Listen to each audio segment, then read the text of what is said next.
Hello, my shimmering star. I am Amika Diya. Welcome you all to this amazing platform of Tutors Theory. Our today's topic is from DLED second year teaching of mathematics, and today we are going to discuss about the fifth chapter of Unit 2. So, fifth chapter is mathematical investigations puzzle that rely on algebraic thinking. तो हम उन चीज़ों पे बात करेंगे जो algebraic thinking से solve होती हैं, चाहे वो इन्वेस्टिगेशंस हो, पजल्स हो या किसी चीज का सॉल्यूशन आपको फाइंड आउट करना हो, बट हम उन्हें फाइंड आउट कैसे कर रहे हैं? By algebraic thinking. मतलब अननोन क्वांटिटी को एक्स वाई जी मान के या ABC M N O P के कुछ भी मान के हम सॉल्व करने की कोशिश कर रहे हैं, तो वो होती हैं मैथमेटिकल पजल्स या investigation by algebraic thinking. What is algebraic thinking? Algebraic thinking क्या होता है? जब आपके पास कोई भी मैथमेटिकल इन्वेस्टिगेशंस है, पजल्स है या लाइफ सिचुएशंस हैं जिन्हें आपको सॉल्व करना होता है, और आप कैसे सॉल्व करते हो? You are solving with the help of variables and constants, तो वो हमारे क्या कहलाती है? Algebraic thinking. तो बहुत सारे वेरिएबल्स हैं और कांस्टेंट है जिनको रिप्रेजेंट करके हम अपनी प्रॉब्लम का सॉल्यूशन ढूंढते हैं। और अल्जेब्रिक थिंकिंग में जो दो मेन चीजें हैं वो है variable and constant. Last chapter में आपको मैंने बताया था टर्म्स क्या होती है, कोफिशिएंट ऑफ टर्म्स क्या होते हैं, तो उनका फॉर्मेट क्या है वो जानेंगे आगे। So first is simplify equation expression. जो भी हमारे पास एक्सप्रेशन गिवन है, लाइक 2x + 5 गिवन है, तो इनको सिंप्लीफाई करने के लिए, मतलब x की वैल्यू फाइंड आउट करने के लिए, वर्ड प्रॉब्लम को अलजेब्रा में एक्सप्रेस करने के लिए, जैसे पीछे भी हमने किया था, if 8 is added to something it will become 15। तो आपको क्या करना है? ये मैंने जो स्टेटमेंट बना दी है, जो ये इक्वेशन बना दी है, ये मेरी अलजेब्रिक एक्सप्रेशन कहलाएगी।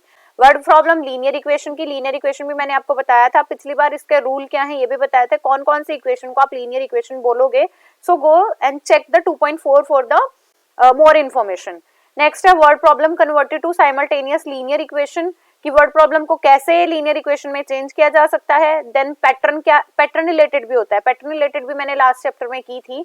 अगर हमें ऐसे कुछ गिवन था तो हमने रेक्टेंगल से ट्रायंगल के नंबर ऑफ ट्रायंगल्स निकाले थे, और रेक्टेंगल पे नंबर ऑफ ट्रायंगल कितने हैं ये भी फाइंड आउट। ज्योमेट्रिकल कॉन्सेप्ट होंगे, मिसलेनियस प्रॉब्लम भी बहुत सारी है, टाइम निकालना है, रिजर्वेशन निकालनी है, किसी चीज का सॉल्यूशन फाइंड करना है, पजल सॉल्व कर सकते हैं। And graph entity, graph entity भी मैं आपको बताऊंगी कि क्या होती है। जब हमारे पास दो चीजों का कंपैरिजन गिवन होता है या एक का भी होता है तो हम ना ग्राफ बना लेते हैं, कैसे बनाते हैं वो भी हम डिस्कस करेंगे। नेक्स्ट है characteristics of algebraic thinking problem. Characteristics क्या है? Such problems are not only with specific content, ये सिर्फ स्पेसिफिक कंटेंट से नहीं जुड़ी होती बल्कि रेशियो प्रोपोर्शन भी आप इनसे सॉल्व कर सकते हो। Time, speed, pattern, parameter, area, we can solve each and every approx each and every topic from the algebraic thinking. While thinking algebraically, such problem like unknown quantity represent variable से हो जाएगी, known quantity constant से कर लेंगे। algebra में क्या होता है? प्रॉब्लम को सॉल्व करना इजी हो जाता है और हमारे पास इक्वेशन आ जाती हैं जिसकी फॉर्मेशन करके हम अपनी प्रॉब्लम को आसानी से सॉल्व कर सकते हैं। नेक्स्ट है प्रॉब्लम इन्वॉल्विंग अलजेब्राइक थिंकिंग। कौन कौन सी प्रॉब्लम है? Simple expression. सिंपल एक्सप्रेशन में आपको सिंपल एक्सप्रेशन गिवन है, न्यूमेरिकल और वेरिएबल्स आपको गिवन है, आपको उसका फाइंडिंग करना है। जैसे 6p 8p - 9, तो आप इसे निकालो, ये कितना हो जाएगा? 14p, और p की वैल्यू दे रखी है 5, तो 14 × 5 कितना आ गया? 70, 70 - 9 61। आप ये इक्वेशंस भी देख सकते हो, k की वैल्यू गिवन है और यहाँ पे k की वैल्यू पुट कर दी गई है, तो इससे हमारा सॉल्यूशन जो है फाइंड आउट हो जाएगा। वीडियो पॉज करके स्क्रीनशॉट ले लीजिए और इन्हें सॉल्व करने की कोशिश कीजिए। These are not the quite difficult one, बहुत इजी हैं, छोटे छोटे बच्चे भी कर लेते हैं, 5th 6th क्लास के भी। नेक्स्ट है word problem converted to expressions. कुछ वर्ड प्रॉब्लम है जिन्हें एक्सप्रेशंस में कन्वर्टेड किया जाता है। A glass hold V litre, उसके अंदर जूस है, and glass hold twice as much as the juice of cup. तो अगर मैं ग्लास कप का मान लेती हूँ V, तो ग्लास में कितना है? इतना है। And jar 8 times much juice as the cup, ये जार जो है 8 टाइम है, कप से भी ज्यादा लेता है, तो हमें कितना जूस होगा टोटल जार के अंदर? तो अगर मैं ग्लास के लिए अभी मैंने कहा V मान लूं, कप में कितना हो जाएगा? 2 कप, तो कप होल्ड कितना होगा? हाफ ऑफ ग्लास, तो V/2 आ गया, यहाँ पे 8 से मल्टीप्लाई कर दूंगी मैं, तो जार कितना होल्ड करेगा ये भी फाइंड आउट हो जाएंगे। अब इसके बाद है एक चीज और दे रखी है, total juice hold by 3 of them.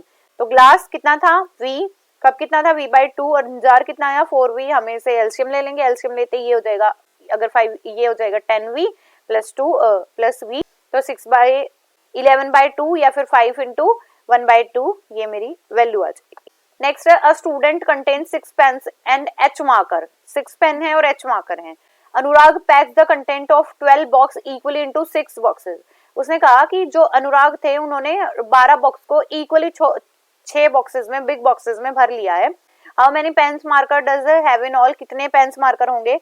तो देखो मैंने क्या बताया, एक बॉक्स में कितने पेन हैं और कितने मार्कर हैं, 6 पेन है और एच मार्कर है। 12 बॉक्स में कितने हो जाएंगे, ऐसे मल्टीप्लाई हो जाएगी, तो 12 pen 72 pen and 12 each marker.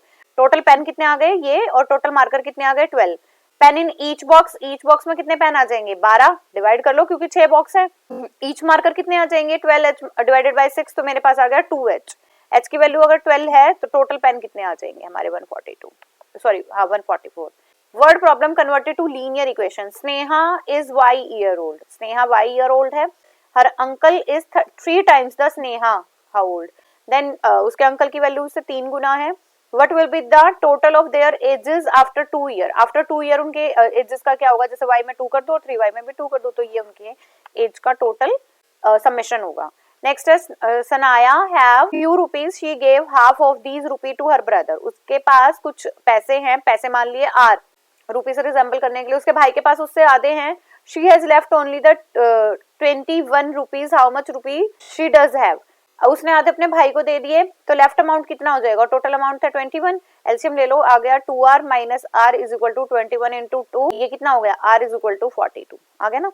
Next है word problem converted to simultaneous linear equation. जब आपको कोई भी वर्ड प्रॉब्लम गिवन है, आप उसे साइमल्टेनियसली 2 लीनियर इक्वेशन में कर लेते हो। मैंने टाइम्स हम क्या करते हैं, एक जो अननोन क्वांटिटी है, सिंगल एक इक्वेशन से हमारी फाइंड आउट नहीं हो सकती, तो हम उसके लिए number of equations unknown quantity find out कर सकते हैं, then we are going to solve them. The sum of 2 number, दो नंबर मान लिए, एक x एक y, ठीक है, एंड देयर डिफरेंस 51 है। इसको क्या करो, मैंने पीछे भी आपको बताया था, let us change the sign, पर इसमें करने की जरूरत ही नहीं है, साइन ऑलरेडी चेंज्ड है। तो 2x is equal to this, x की वैल्यू 72 आ गई, इनमें किसी में भी पुट कर दो, मेरी y की वैल्यू निकल जाएगी। नेक्स्ट है इफ बैग, ये बेटा इसका स्क्रीनशॉट ले लो, आप करके देखो, इसे वीडियो पॉज कर लेना। नेक्स्ट है पैटर्न रिलेटेड। पैटर्न रिलेटेड क्या है, आपके पास कोई भी वेरिएबल, पैटर्न रिलेटेड में सबसे पहले आपको एक पैटर्न ऑब्जर्व करना होगा कि पैटर्न क्या है, और फिर उसके अंदर जितनी भी ऐसी टर्म्स हैं जो वेरी कर रही हैं, उनके लिए आप कोई वेरिएबल मान लो और उनको सॉल्व करने की कोशिश करो। जैसे नायान फॉर्म है pattern with the toothpick, toothpick से बना रहा है, तो फर्स्ट में उसके पास कितनी टूथपिक लगी 4, सेकंड में उसके पास कितनी टूथपिक लगी, ये 4 तो थी प्लस 3 और हो गई ये साइड, इसमें ऐसे ही इसके पास 4 3 प्लस 3 ऐसे ही आगे चलता चला गया। तो मैं क्या निकाल लूं कि 4 प्लस एक आगे वाले कॉलम में, तो n माइनस 1 पे नहीं है, इसलिए n माइनस 1 करा है कि जैसे ही 1 की वैल्यू रखूं तो वो मेरी 4 ही आ जाए, ठीक है। इनटू क्या करूं, कितनी वैल्यू बढ़ रही है 3, तो मेरे पास क्या फॉर्मूला आ गया, 4 प्लस मल्टीप्लाई कर लो 3n माइनस 3, तो 3n प्लस 1 ये फॉर्मूला आ गया। ऐसे हमारी टूथपिक्स आगे बढ़ रही हैं। Geometrical concept related to problem, geometry में कैसे कौन कौन से कंसेप्ट रिलेटेड है अलजेब्रिक थिंकिंग की, एक करते हैं। The 4 angles of a quadrilateral इतनी रेशियो में है, तो मैं क्या मान लेती हूँ, रेशियो या फिर जो अननोन क्वांटिटी उसे x मान लेती हूँ मेजर मानने के लिए। Late 4 angles will x 2x 3x 4s, और टोटल हमें पता है किसी भी क्वाड्रिलेटरल के टोटल एंगल्स का सम कितना होता है 360 होता है। तो 10x इज इक्वल टू ये आ गया, x की वैल्यू आ गई 36, यहाँ पे x की वैल्यू 36, यहाँ पे 72, यहाँ पे 3 से मल्टीप्लाई कर दो x की वैल्यू, तो यहाँ पे आ जाएगी 108, 4 से करोगे तो 144। Find all the angles given, अब हमारे पास ये गिवन है, इन सबको जोड़ो और 180 के बराबर रख दो, ये भी निकल जाएंगे। The length of a rectangle is twice as the breadth of the breadth and find the area of the rectangle. अगर मैं b मान लेती हूँ x, तो लेंथ कितनी हो जाएगी 2x हो जाएगी, और हमें पता है पैरामीटर क्या होता है किसी भी रेक्टेंगल का, 2 into L plus B, value put कर दो, 2 इंटू एल थी 2x, b थी ये 6x आ गया। और इसने क्या कहा है, अगर उसका परिमाप 18 दे रखा है तो x की वैल्यू निकाल लो, और यहाँ से आपका एरिया भी निकल जाएगा l इंटू बी। देन आती है miscellaneous problem, ratio problem, age problem, parameter, area, number, fraction, ये भी हमारे सजेस्ट किए जा सकते हैं या निकाले जा सकते हैं किससे, with the help of algebraic thinking. तो कहा है rupee in a purse divided amongst the 3 person, कोई भी अमाउंट है x मान लिया, 3 पर्सन में डिवाइड किया गया। First receive the half of the total rupees, तो x बाय 2 से मिल गया। Second receive the half of the reminder, तो x बाय 4 हो गया। And third is receive the 6 rupees only, तो फाइंड द टोटल। अब देखो यही कह रही थी मैं, ये था फर्स्ट पर्सन को मिला हाफ, उसको मिला रिमाइंडर रुपीज कितने रह गए, ये -1, इसे सॉल्व कर लीजिए आगे, ठीक है। इसे सॉल्व कैसे किया है, आप एलसीएम लोगे ना, तो ये मेरी वैल्यू आ जाएगी। जैसे फिर इसके बाद टोटल वैल्यू कितनी बची, सेकंड पर्सन की निकाल ली, फिर थर्ड पर्सन में यहाँ पे दोनों को जोड़ दो और x के साथ इक्वेट कर देते हैं, तो तो ये सॉल्व हो जाएगा। मैं सॉल्व नहीं करके दिखा रही हूँ बिकॉज सॉल्यूशन मैंने आपको लिख रखा है, तो आप ट्राई कर सकते हैं। नेक्स्ट है, एक number consist of 2 digit, some is 10। मान लो अगर उसका टोटल 10 है तो एक x मान लिया और एक x 10 माइनस x हो गया। Then if 72 be subtracted from the number, the digit will be reverse। अगर उसमें से 72 घटा दूं मैं तो नंबर रिवर्स हो जाएगा। ठीक है, व्हाट इज द नंबर? अब नंबर निकालो। सबसे पहले तो नंबर में 2 डिजिट होती है हमारे पास, 10th डिजिट होती है और एक 1st डिजिट होती है, इसीलिए 10th डिजिट को 10 से मल्टीप्लाई कर दिया और इसको 1st डिजिट मान लिया, तो मेरे पास ये इक्वेशन आ गई है। ठीक है, तो 1st प्लेस पे ये है, 10th प्लेस पे ये है, ये लिख दिया। हमने क्या करा है, डिजिट को उल्टा कर दिया है इस टाइम पे। तो अब उसमें से 72 घटा दो जो मेरी पहली इक्वेशन आई थी और उसके इक्वेट कर दो, तो यहाँ से मेरी वैल्यू निकल जाएगी x की वैल्यू 1। तो हम यहाँ से अपनी सॉल्यूशन निकाल लेंगे कि सेकंड नंबर इज 9। एक पजल है, can be formed a puzzle brain teaser to practice the algebraic. अभी पढ़ते हैं इसके क्या है। 2 more than a number, 2 more than a number का मतलब क्या हो जाएगा, मेरे पास 2x भर दिया मैंने। फिर इसके बाद है ये डाउनवर्ड था। इसके बाद है find average score if the sum of 9 p terms is 9। तो कितना हो जाएगा, ये देखो, तो हमारे पास 9 आ जाएगा, क्योंकि हम एवरेज कैसे निकालते हैं, जितनी भी टर्म्स हमारे पास दे रखी हैं और डिवाइडेड बाय उसका, तो एवरेज निकल जाएगी मेरी कितनी। देन है ग्राफ्स, रेखांकन।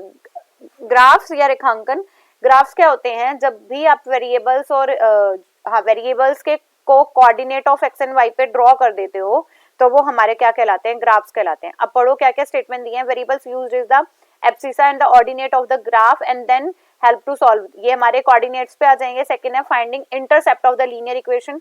इंटरसेप्ट कहाँ पे वो जाके टकरा रही है, सॉल्व करना है। फिर उसके बाद एंड मैक्सिमा एंड मिनिमा से भी हम चीजों को फाइंड आउट कर सकते हैं। तो ग्राफ क्या है, मान लो मैंने आपको एक इक्वेशन दी 9, दूसरी इक्वेशन दी है 5x + 2y = 3 रख लेते हैं। ठीक है, यहाँ पे x, यहाँ पे y। अगर मैंने x को 0 लिया है, x 0 लिया तो मेरी y की वैल्यू कितनी आ गई, 9। ये तो रहने दो, एक की बना के दिखाती हूँ।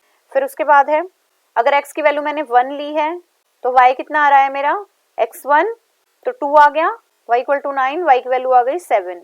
ऐसे ही मैं 3 वैल्यू निकाल लूंगी। मान लो x को 2 लिया मैंने तो 4 हो गया, इधर उधर जाके माइनस हो जाएगा तो 5 आ जाएगा। अब इसे बना लीजिए 1 2। बचपन में सबने ग्राफ बनाए हैं। x की वैल्यू 0 थी तो y कितना था, 9, y 9 था। x की वैल्यू 1 थी तो y 7 था एंड देन 2 5। ऐसे मेरा ग्राफ बन जाएगा। और ऐसे ही अगर दूसरे का भी ड्रॉ करूं, चलो कर लेते हैं, x y। ठीक है, ये y है। x की वैल्यू 1 रखो, y की वैल्यू कितनी आ जाएगी, 5 उधर जाके माइनस होगा, -2। x की वैल्यू 0 रखो, y की वैल्यू कितनी आ जाएगी, 3/5, y की वैल्यू आ जाएगी 3। x की वैल्यू 2 रखते हैं, 10 उधर जाके माइनस होगा, -7। इसे भी ड्रॉ करो, x की वैल्यू 1, y की वैल्यू -2, दिस वन। x की वैल्यू 0, y की वैल्यू 3, ये। और ऐसे ही 2 7, -7 कहीं यहीं जाके होगा, तो हम ऐसे भी ग्राफ ड्रॉ कर लेंगे जहाँ पे वो लाइन मीट करेंगी, हम उनकी वैल्यू फाइंड आउट कर लेंगे। So it is all about our algebraic thinking. और एल्जेब्रिक थिंकिंग से कौन कौन से टाइप के सम सॉल्व हो सकते हैं इस चैप्टर में हमने ये जाना है। And it is quite easy. बस आपको अननोन क्वांटिटी को वेरिएबल की टर्म में मान लेना है और जो फाइंड आउट करना है उसे लेफ्ट में रखो और सारी टर्म्स को राइट में ले जाके सॉल्व करने की कोशिश करो, कांस्टेंट टर्म को, तो इससे आपका आंसर बहुत इजीली फाइंड आउट हो जाएगा। So it is all about our today's topic. Keep going, keep growing and keep learning my dear student. Bye bye, take care.